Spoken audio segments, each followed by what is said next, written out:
안녕하십니까. 보라아빠TV의 보라아빠입니다. 10월 3일 방송입니다. 방송을 한동안 안 하다가 오랜만에 방송을 다시 하는데요. 다른 지금 계획이 있어서 다른 채널 만들고 뭐 구상하고 이런 일하고 보라아빠TV 방송은 좀 뜸하게 됐는데요. 보라아빠TV 방송은 어쨌든 제가 보기 계속 어느 정도 중간중간 만들고 또 정상궤도에 오르면 다시 또 이제 뭐 제가 세 가지로 나눠서 시황, 기업 분석, 그다음에 이슈 분석 이렇게 세 가지로 나눠서 또 꾸준하게 올릴 생각입니다. 근데 이제 지금은 일단은 뭐 연습하는 차원에서 뜨문뜨문 올리고 나중에 정상적으로 제가 이제 계획을 잡게 되면 뭐 시간을 예고해서 뭐 올릴 예정입니다.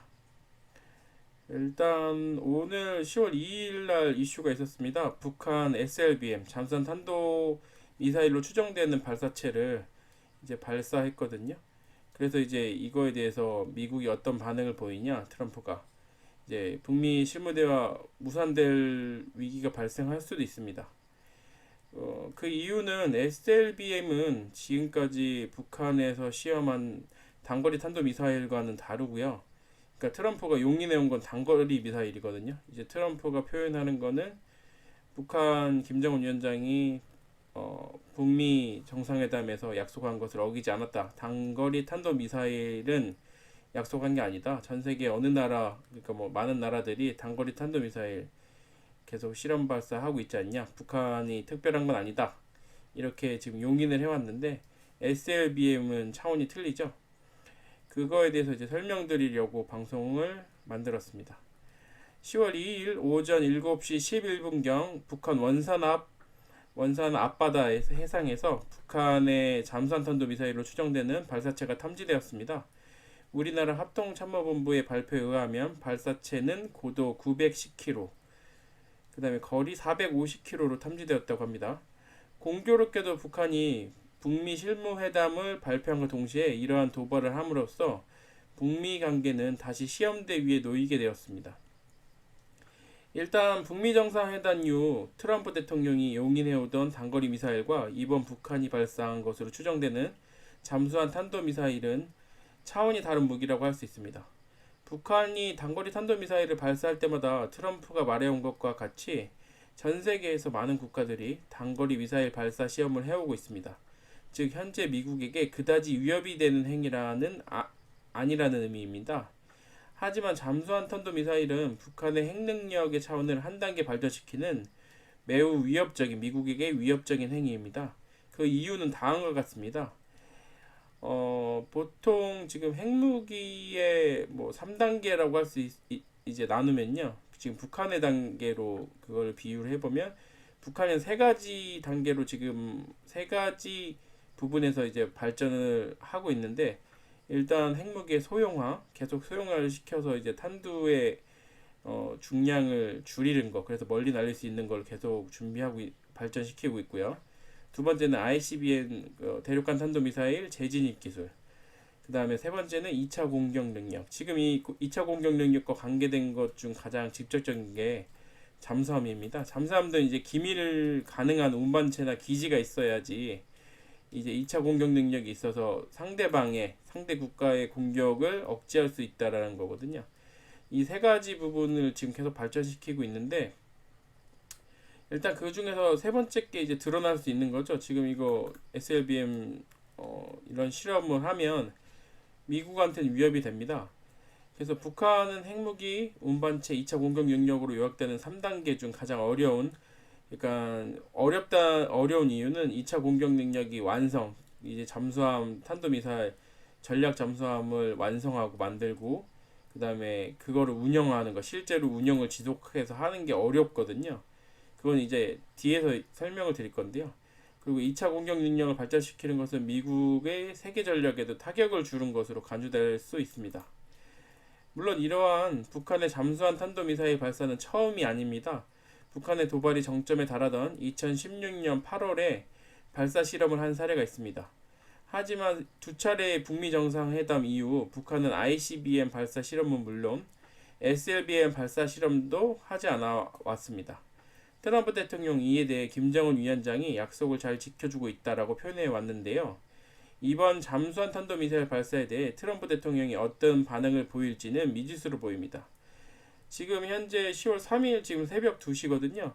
일단 뭐 미국 국무부의 반응은 나왔습니다. 뭐 그거에 대해서 지금 뭐 미국 국무부에서는 이제 도발하지 말아라 이 정도로 반응하긴 했는데 트럼프 대통령이 실제로 어떻게 반응할지 그리고 이 트럼프 대통령이나 미 국무부의 반응에 대해서 이제 부족하다고 이제 공격적으로 나올 이제 그 사람들이 있거든요.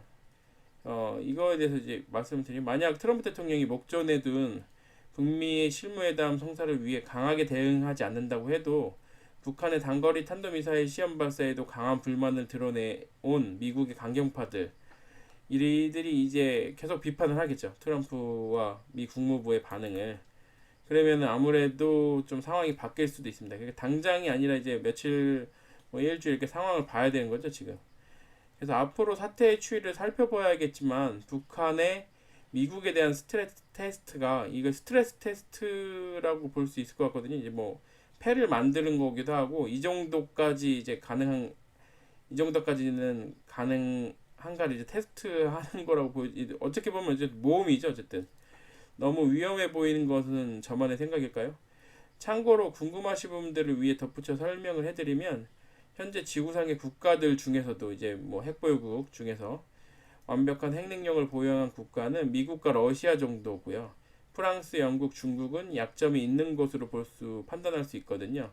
뭐 이거에 대해서 뭐 다른 평가를 하시는 분들이 있겠지만 이제 그 이유를 제가 말씀드리면 특히 전략 핵잠수함 운영에 달려 있는데 잠수함의 성능이나 운영 능력 그리고 이제 뭐 그거 잠수함의 뭐 그 기지 운영할 수 있는 기지가 전 세계에 퍼져 있고 뭐 나눠져 있고 운영 대수가 충분히 전 세계에 이제 그 언제나 기밀 상태를 유지하고 있는 작전 중인 전략 잠수함 숫자가 충분히 운영되고 기밀이 유지되는 기술적으로 그러한 나라가 이제 사실 완벽한 나라는 최상위는 미국이고 그 다음 이제 러시아라고 볼 수 있는데 그 이유 중에 하나는 이제 뭐 프랑스, 영국, 중국, 뭐 러시아도 약점이 있었을 때가 있습니다. 그게 언제였냐면 경제 위기가 있을 때. 그리고 그 이유는 이제 막대한 유지 비용이 들어가거든요.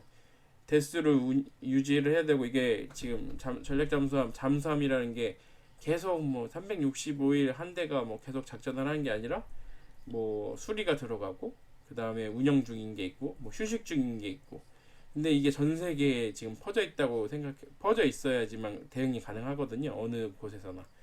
이제 그 이 핵 억지력의 그런 이론적인 부분을 생각을 하면 적용을 해보면 그렇기 때문에 뭐 미국 같은 나라가 미국이 1등이면 그 다음에 이제 뭐 러시아, 프랑스, 영국 같은 경우에는 특히 이제 제가 알고 있는 거는 뭐 세대를 유지하기가 힘들어서 뭐 빵꾸가 나서 뭐 2대 뭐 그러다가 이제 신형 잠수함으로 교체하고 겨우겨우 교체하고 겨우겨우 운영하고 뭐 이런 식으로 해서 억지로 일부분만 유지하는 걸로 뭐 그런 때들이 중간중간 있어요. 뭐 지금은 어떤지 모르겠는데 그러니까는 완벽하지 않다라는 거죠. 완벽할 수도 없고요. 경제력이 부족하기 때문에. 그 지금 중국 같은 경우에는 뭐 경제력이 많이 발전해서 막 지금 뭐 항공모함 뭐 핵잠수함 뭐 계속 만들어서 뭐 지금 뭐 많은 어떤 기술적이나 그다음에 운영 능력이나 많이 올라왔겠지만 뭐 중국의 이제 핵잠수함 그 뭐 손급 뭐 그렇거든요. 근데 이제 그런 것들이 기술적으로 좀 비밀에 쌓여 있어요. 그러니까는 뭐 좋은 말로는 비밀이고 이게 진짜로 중국의 기술이 많이 올라왔긴 했지만 그래도 이런 부분에서는 지금 운영 그 시간이 필요하거든요. 이런 기술들은. 그러니까 미국, 러시아, 프랑스, 영국이 오랜 시간 동안 핵잠수함을 운영하고 이런 기술들이 중국에게 이제 좀 부족한 부분들이 있는 거죠. 그래서 이제 뭐 기술적으로 부족하다거나 아니면 기밀 유지가 부족하다거나 이래서 이제 실제로는 약점이 있는 거죠. 이게 핵잠수함이 그리고 기술적으로 부족하게 되면 특히 이제 북한 같은 경우 북한 얘기를 하려고 이런 얘기를 제가 한 건데요. 북한에 대해서 어떤 분들은 이제 북한이 그럼 핵잠수함까지 뭐 전략 핵잠까지 가져서 그래서 SLBM을 쏠 수 있는 능력이 되면, 그러면 핵 억지력을 가지게 되면 우리한테도 결국에는 뭐 이제 통일 얘기를 하겠죠. 우리에게도 도움이 되는 거 아니냐 이렇게 뭐 생각하실 수도 있는데, 북한은 단순하게 보면은 이거는 패라고 보면 됩니다. 이 우리가 이거를 SLBM을 어떤 것과 교환할 건가. 그래서 이제 패를 드러내는 거거든요. 앞으로 지금 북미 실무회담에서 내가 SLBM 이 잠수함 개발한 거, 잠수함 혹은 SLBM 포기하는 대신에 어떤 거. 그러니까는 예전에 지금 북미 정상회담에서 문제가 됐던 거 뭐 그 핵 관련된 개발 그 뭐 기지다 이런 것 중에 어떤 걸 포기하고 어떤 걸 교환하느냐. 그게 이제 딜이 안 된 거잖아요. 그래서 지금 이런 거는 어떻게 보면은 도박인 거죠. 지금 SLBM을 해서 이거를 인정을 하고 어느 정도 넘어가서 진짜 이제 실무회담하고 진짜 정상회담까지 간다 그러면 이것과 어떤 걸 교환할 거라는 거죠. 그러니까 이게 지금 제가 지금 말씀드리는 건 실제로 이거를 북한이 개발하고 개발까지는 할 수도 있겠죠. 근데 뭐 문제가 있어 보이고, 두 번째는 영국이나 프랑스 같은 나라들도 막대한 유지 비용이나 그런 그 소모되는 것 때문에 유지라는 건 계속적으로 해야 되잖아요. 그거를 하기가 어렵기 때문에 거의 불가능한 거죠. 북한이 하기엔. 그리고 두 번째는 이게 잠수함이 결국에는 바다에 나가야 되잖아요.